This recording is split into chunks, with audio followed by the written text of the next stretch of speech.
Vote ಹಾಕ್ಸ್ಕೊಂಡು ಬಂದು ಈ ತಮಿಳ್ನಾಡನ್ನ ಬಂದು ಸರ್ವನಾಶನ ಆಗೋ ಪರಿಸ್ಥಿತಿಗೆ ಹೋಗಿದೆ ಇವತ್ತು ತಮಿಳ್ನಾಡು.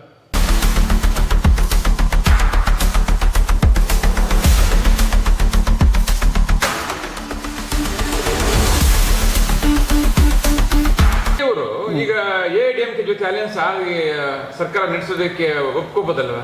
ಅದೇ ಇವಾಗ ಬಂದ್ಬಿಟ್ಟು ಅವರು ಫಸ್ಟು ಪಳನಿಸ್ವಾಮಿನ ಮೀಟ್ ಮಾಡಿ ನೀವು ಸಪೋರ್ಟ್ ಬೇಕು ಅಂತ ಕೇಳಬೇಕಾಗಿತ್ತು. ಅವ್ರ ಹತ್ರ ಕೂತ್ಕೊಂಡು ಚರ್ಚೆ ಮಾಡಬೇಕಾಯಿತು. ಆ ಚರ್ಚೆ ಮಾಡ್ದಿರ ಅವರಿಗೆ ಯಾವ ಥರ ಇವಾಗ ಗೈಡೆನ್ಸ್ ಕೊಡ್ತಾ ಇದ್ದಾರೋ ಇದನ್ನೆಲ್ಲ ಗೊತ್ತಿಲ್ಲ.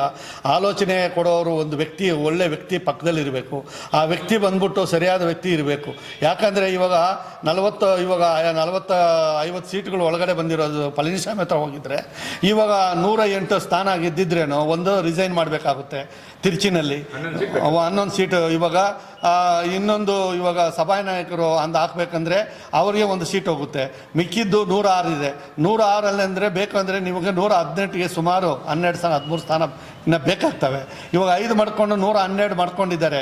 112ನಲ್ಲಿ ನಾಳೆ ಬತ್ತೀನಿ ಫ್ಲೋರ್ ವೈಸು ನೀವು ಯಾವುದೇ ಒಂದು ಒಳ್ಳೆ ತೀರ್ಮಾನ ತಗೋಬೇಕಂದ್ರೆ ನೀವು ಅಷ್ಟೇ ಜನ ಇಟ್ಕೊಂಡು ಗೌರ್ಮೆಂಟ್ ರನ್ ಮಾಡೋಕ್ಕಾಗಲ್ಲ. ಇಲ್ಲಿ ನೀವು ಅಟ್ಲೀಸ್ಟ್ ಒಂದು 20-30 ಜನ MLAಗಳು ಜಾಸ್ತಿ ಉಳ್ಕೊಂಡಿದ್ರೇ ನಮಗೆ ಸಪೋರ್ಟ್ ಮಾಡಿ ಅಂತ ಎಲ್ಲನೂ ಕೇಳ್ಕೊಂಡು ಏನೋ ಗೌರ್ಮೆಂಟ್ ರನ್ ಮಾಡ್ಕೋಬೇಕು.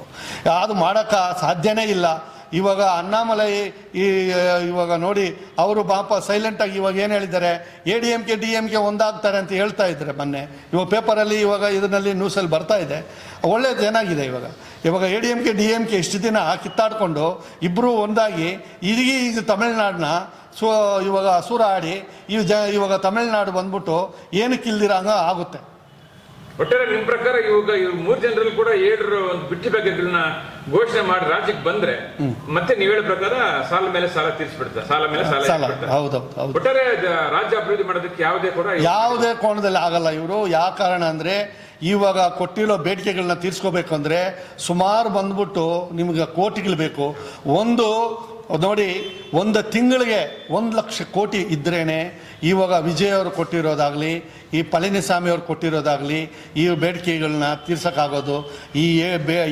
ಇವಾಗ ಪಳನಿಸ್ವಾಮಿ ADMK ಬಂದ್ರೇನೋ TVK ಬಂದ್ರೇನೋ ಈ ತಮಿಳ್ನಾಡಲ್ಲಿ ಬಂದು ಜನ ಬಂದ್ಬಿಟ್ಟು ಅಷ್ಟೇ ಪಾಪ ಇವಾಗ ಓಟ್ ಹಾಕ್ಬಿಟ್ಟು ಏನಕ್ಕಪ್ಪ ಇರುವಂತ ವಿಜಯ್ ಅವ್ರಿಗೆ ಏನಾದರೂ ಅವಕಾಶ ಸಿಕ್ಕಿ CM ಆದ್ರೆ ಇವ್ರು ಕೊಟ್ಟಿರೋ ಏನು 5 ಭಾಗ್ಯಗಳನ್ನ ನಡೆಸಿಕೊಂಡು ರಾಜ್ಯವನ್ನು ಅಭಿವೃದ್ಧಿ ಮಾಡ್ತಾರೆ, ದಿವಾಳಿ ಮಾಡ್ತಾರೆ ಸರ್ ನಿಮ್ಮ ಪ್ರಕಾರ? ಸರ್, ನನಗೆ ಗೊತ್ತಿರೋಷ್ಟು ಅವ್ರಿಗೆ ಯಾರಿಗೆ ಈ ಐಡಿಯಾ ಕೊಟ್ಟಿದ್ದಾರೆ ಗೊತ್ತಿಲ್ಲ. ದಯವಿಟ್ಟು ಅವ್ರು ಬಂದ್ಬಿಟ್ಟು ಬರೋದು ಇವಾಗ ADMK DMK ಬೇಡ ಅನ್ನೋವಾಗ 3ನೇ ಪಕ್ಷ ವಿಜಯ್ ಆಗಲಿ ಯಾರೇ ಆಗಲಿ ಬರಬೇಕಂತಲೇ ನಾವು ತಮಿಳ್ನಾಡಲ್ಲಿ ಸುಮಾರು ಜನರು ಇದ್ದರು. ಅದೇ ಥರ ಜನನೂ ಅಭಿಪ್ರಾಯ ಇತ್ತು. ಆದರೆ ಇವಾಗ ಆ ಅಭಿಪ್ರಾಯನ ಇವರು ತಿರುಗಿ ADMK DMK ಮಾಡೋ ತಪ್ಪುಗಳೇ ಇವರು ಮಾಡಿದ್ದಾರೆ. ಯಾಕಂದರೆ ಅವರು ಬೇಡಿಕೆಗಳು ಕೊಡ್ತಾಯಿದ್ರು, ಏನೋ ನಿಮಗೆ ಫ್ರೀಯಾಗಿ ಬಸ್ ಫ್ರೀ. ಇವಾಗ ನೋಡಿ, ಬಸ್ಸಲ್ಲಿ ಹೆಂಗಸರ್ಗೂ ಫ್ರೀ, ಗಂಡಸರ್ಗೂ ಫ್ರೀ, ಎಲ್ಲಿ ಬೇಕಾದರೂ ಫ್ರೀ ಅಂತ ಪಳನಿಸ್ವಾಮಿ ಕೊಟ್ಟರು. ಇವಾಗ ಇವರೇನು ಹೇಳಿದ್ದಾರೆ, ಇವಾಗ ಎಲ್ಲ ಬಸ್ಸಲ್ಲಿ ಫ್ರೀ ಇವಾಗ ಹೆಂಗಸರಿಗೆ ಅಂತ ಹೇಳಿದ್ದಾರೆ ವಿಜಯ್ ಅವರು. ಬಸ್ಸು ಬಂದ್ಬಿಟ್ಟು ಇವಾಗ ತಮಿಳ್ನಾಡಲ್ಲಿ ಎಲ್ಲೇ ಹೋಗ್ಬೋದು, ಎಲ್ಲೇ ಬರ್ಬೋದು, ಯಾವುದೋ ಬಸ್ ಅದು. ಇವಾಗ ಟೌನ್ ಬಸ್ಸು ಮಾತ್ರ ಕೊಟ್ಟಿದ್ರು DMK ಅವರು.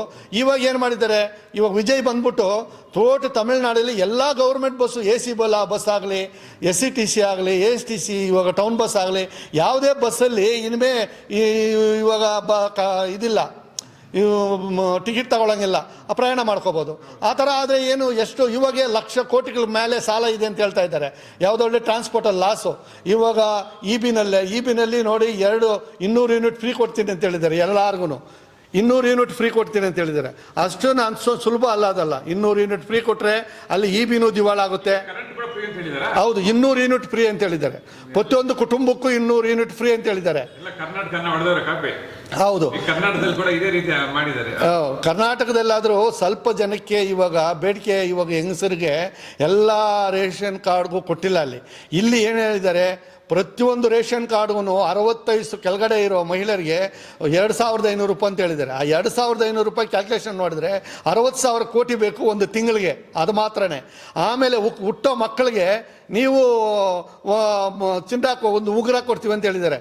ಒಂದು ಉಂಗುರ ನೀವು ಮದುವೆ ಆಗೋ ಹೆಣ್ಮಕ್ಳಿಗೆ 1,000 ಬಂಗಾರ, 1,000 ಅಂದರೆ 8 ಗ್ರಾಮು, ಅದು ಇವಾಗ ಬಂದ್ಬಿಟ್ಟು ಸಿಲ್ಕ್ ಸ್ಯಾರಿ ಮತ್ತು ಇದು ಪಂಚೆ ಕೊಡ್ತೀನಿ ಅಂತ ಹೇಳಿದ್ದಾರೆ. ಈ ಥರ ಎಲ್ಲಿ ತಗೊಂಬರ್ತಾರೆ, ಏನು ಮಾಡ್ತಾರೆ? ಇವಾಗ ಇದೇ ಅಲ್ದಿರ ಬೇಜನ ಕೊಟ್ಟಿದ್ದಾರೆ ಅವರು. ಯೂತ್ಗೆ 4,000 ಅಂತಾರೆ. ಯೂತ್ಗೆ ಕೆಲಸ ಇಲ್ದಿರ ಮನೆಯಲ್ಲಿ ಕೂತಿರೋರಿಗೆ ಅವರಿಗೆ 4,000 ರೂಪಾಯಿ ಕೊಡ್ತೀವಿ ಅಂತ ಹೇಳಿದ್ದಾರೆ. ವಿಜಯ್ ಪ್ರತಿಯೊಬ್ಬರಿಗೂ 4,000 ಅಂದರೆ ಎಲ್ಲಿನಿಂದ ತಗೊಂಬಂದು ಕೊಡ್ತಾರೆ? ಎಲ್ಲಿ ಬಡ್ಜೆಟ್ ಇದೆ? ಎಲ್ಲಿ ಇವರಿಗೆ ತಮಿಳ್ನಾಡು ಬಡ್ಜೆಟ್ ಏನು? ತಮಿಳ್ನಾಡಲ್ಲಿ ಇದೆಲ್ಲ ನಡ್ಸೋಕ್ಕಾಗುತ್ತಾ? ಒಂದು ಕ್ವಶನ್ ಮಾರ್ಕೆ. 6 ಸಿಲಿಂಡರ್ ಗ್ಯಾಸ್ ಅಂತಾರೆ. ಇವಾಗ ಬರೋ ಗ್ಯಾಸೇ ನಮಗೆ ಇವಾಗ ಬುಕ್ ಮಾಡಿದ್ರೆ 15 ದಿವಸ ಅಲ್ಲ, ಇವಾಗ ತಿಂಗಳಗಟ್ಟಲೆ ಆಗೋ ಪರಿಸ್ಥಿತಿ ಬಂದಿದೆ. ಇವಾಗ 30ರಿಂದ 40 ದಿನ ಪರಿಸ್ಥಿತಿ ನಮಗೆ ಗ್ಯಾಸ್ ಬುಕ್ ಮಾಡಿದ ಪರಿಸ್ಥಿತಿ ಬಂದಿದೆ. ಅಂಥ ಪರಿಸ್ಥಿತಿಯಲ್ಲಿ 6 ಸಿಲಿಂಡರ್ ಕೊಡಬೇಕಂದ್ರೆ ಪ್ರತಿಯೊಂದು ಮನೆಗೂ ಕೊಡ್ತೀವಿ ಅಂತ ಹೇಳಿದ್ದಾರೆ. ಅದು ಆಗೋ ಕಥೆನ. ಒಂದೊಂದು ರೇಷನ್ ಕಾರ್ಡ್ಗೂ ಕೊಡಬೇಕಂದ್ರೆ ಅಷ್ಟೊಂದು ಈಸಿ ಅಲ್ಲ. 200 ಯೂನಿಟ್ ಫ್ರೀ ಎಂದಿದ್ದಾರೆ ಈ ಕರೆಂಟು, ಅದು ಕೊಡೋಕ್ಕೆ ಸಾಧ್ಯ ಇಲ್ಲ. ಇವರು 3 ಜನ ಕೂಡ ಫ್ರೀ ಭಾಗ್ಯಗಳನ್ನು ಹೇಳ್ಕೊಂಡೇ ಚುನಾವಣೆಗೆ ಬಂದಿರೋದು. ಹೌದು, ನಾನು ಮೂಲಭೂತ ಸೌಕರ್ಯಗಳನ್ನು ಮಾಡಿ ನಾನು ಗೆಲ್ತೀನಿ, ಅಭಿವೃದ್ಧಿ ಮಾಡ್ತೀನಿ ಅಂತ ಯಾರು ಹೇಳಿಲ್ಲ. ನೀವು ಈ ತಮಿಳ್ನಾಡಲ್ಲಿ ನಾವು ಬಂದ್ಬಿಟ್ಟು ಒಳ್ಳೆ ಉತ್ತಮವಾದಂಥ ಒಂದು ವಿದ್ಯೆ ಕೊಡ್ತೀವಿ, ಇವಾಗ ಆರೋಗ್ಯ ಭಾಗ್ಯ ಆಗಲಿ, ಇದು ನಾವು ಒಳ್ಳೆ ಹಾಸ್ಪಿಟ್ಲ್ ಕೊಡ್ತೀವಿ, ಮಾಡಿಕೊಡ್ತೀವಿ, ಉಚಿತ ಶಿಕ್ಷಣ ಕೊಡ್ತೀವಿ, ಒಳ್ಳೆ ನಮಗೆ ರಸ್ತೆ ಮಾಡ್ತೀವಿ, ಒಳ್ಳೆ ನಮಗೆ ರೈತರಿಗಾಗಲಿ ಎಲ್ಲರಿಗೂ ಬಡ ಮಕ್ಕಳಿಗಾಗಲಿ ನಮಗೆ ಎಲ್ಲ ವಿಧದಲ್ಲಿ ಡೆವಲಪ್ ಮಾಡ್ತೀವಿ ಅಂತ ಬರ್ತಾ ಇಲ್ಲ ಇವರು.